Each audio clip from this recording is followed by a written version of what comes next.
Welcome to சுடு தண்ணி.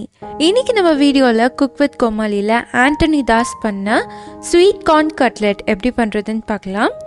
இந்த கட்லெட்டை பொட்டேட்டோஸ் இல்லாமல் வெறும் ஸ்வீட் கார்ன் அண்ட் ஆனியன்ஸ் வச்சு நம்ம பண்ண போகிறோம். ஒரு சூப்பரான ஸ்நாக் ரெசிபி. இதோட இன்க்ரீடியன்ஸை நான் டிஸ்கிரிப்ஷன் பாக்ஸில் கொடுக்குறேன். இப்போ வாங்க சேர்ந்து சமைக்கலாம். இதுக்கு ஃபஸ்ட்டு கோட்டிங்காக நான் ரெடி பண்ணிக்கிறேன். 2 டீஸ்பூன் மைதா மாவு சேர்த்துக்கோங்க. இது கூட 1 டீஸ்பூன் கார்லிக் பவுடர், 1 சிட்டிகை உப்பு, 1/2 டீஸ்பூன் மிளகாய் தூள், இது எல்லாத்தையும் சேர்த்துட்டு நல்லா மிக்ஸ் பண்ணிக்கலாம். கார்லிக் பவுடர் இல்லாட்டி கார்லிக் பேஸ்ட் யூஸ் பண்ணிக்கோங்க. தண்ணி சேர்த்து இது ஒரு ஃப்ளோயி கன்சிஸ்டன்சியில் இதை ரெடி பண்ணிக்கோங்க. இது கூடவே நான் பிரெட் க்ரம்ஸ் எடுத்திருக்கேன். நீங்கள் ரெடிமேடாக பிரெட் க்ரம்ஸ் கூட யூஸ் பண்ணலாம். அப்படி இல்லாட்டி ப்ரெட்டை அரைச்சி இந்த மாதிரி ரெடி பண்ணி வச்சுக்கோங்க. இனிஷியலாக அதை பண்ணி வச்சுக்கலாம். அடுத்து ஒரு பவுலில் 1/2 கப் கார்ன்ஸை நான் அரைச்சி வச்சுருக்கேன், அதை சேர்த்துக்கிறேன். கூடவே 2 டேபிள் ஸ்பூன் முழு கார்ன் சேர்த்துக்கிறேன். இதோட 1/2 பெரிய வெங்காயம், 1 பச்சை மிளகாய், 1/2 டீஸ்பூன் உப்பு, 1/2 teaspoon garam masala, 1/4 teaspoon chaat masala, 1/2 cup bread crumbs சேர்த்துக்கலாம். இதை நல்லா மிக்ஸ் பண்ணிடுங்க. இது சொதன்னு இருக்கக்கூடாது. பிரெட் க்ரம்ஸ் வேணும்னா நீங்கள் இன்னும் கொஞ்சம் கூட சேர்த்துக்கலாம். இல்லை ஆல்டர்னேட்டிவாக நீங்கள் கார்ன்ஃப்ளவர் கூட சேர்த்துக்கலாம். இது நல்லா மிக்ஸ் பண்ணிக்கோங்க.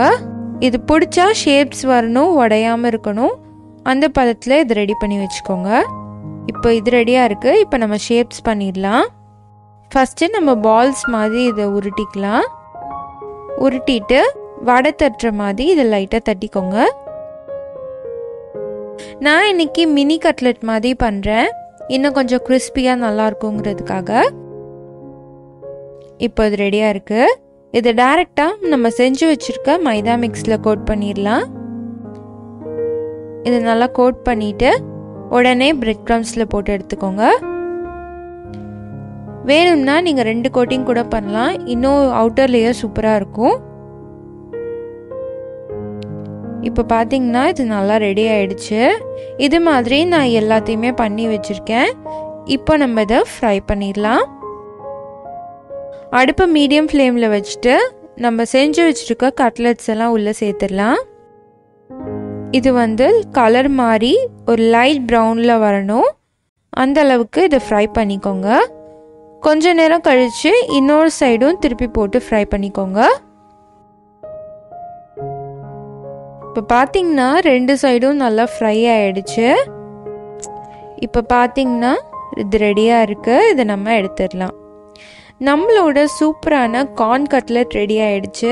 பொட்டேட்டோஸ் இல்லாமல் இன்றைக்கி கார்ன் வச்சே ஒரு செம்மையான ரெசிபி பண்ணியிருக்கோம். கண்டிப்பாக இது ஒரு மஸ்ட் ட்ரை ரெசிபி, மிஸ் பண்ணாமல் ட்ரை பண்ணி பாருங்கள். ரொம்பவே அட்டகாசமாக இருந்துச்சு. இந்த வீடியோ உங்களுக்கு பிடிச்சிருந்தா லைக் பண்ணுங்கள். சுடு தண்ணி சேனலை சப்ஸ்கிரைப் பண்ணுங்கள். தேங்க்யூ.